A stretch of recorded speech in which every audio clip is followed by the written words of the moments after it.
In the small, desert coastal town of El Alamein, a conflict of interest has finally been won in the name of the Allies. Deep in the sands of the Egyptian desert, amid swirling dunes and a scorching sun, a pivotal struggle in World War II unfolded. It was last year, and our allies found themselves locked in a desperate battle against the formidable Afrika Corps led by General Erwin Rommel.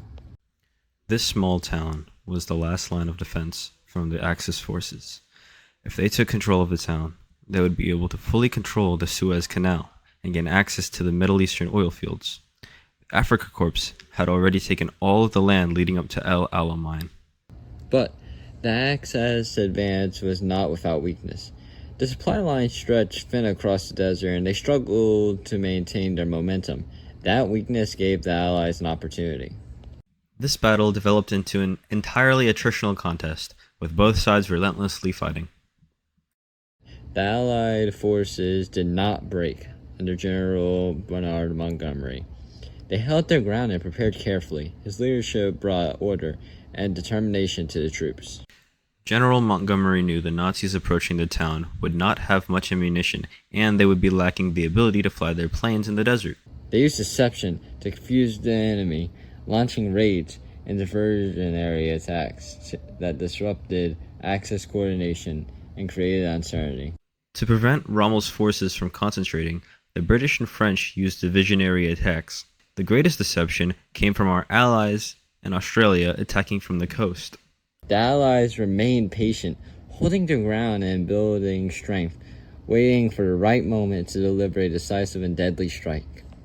Late in the night, the final push deemed Operation Lightfoot was put into action, taking the Axis powers by surprise.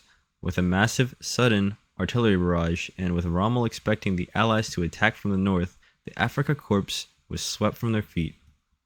At the same time, Free French forces fought alongside the Allies, holding key positions and continuing resistance efforts across North Africa, adding pressure that weakened the Axis hold on the region.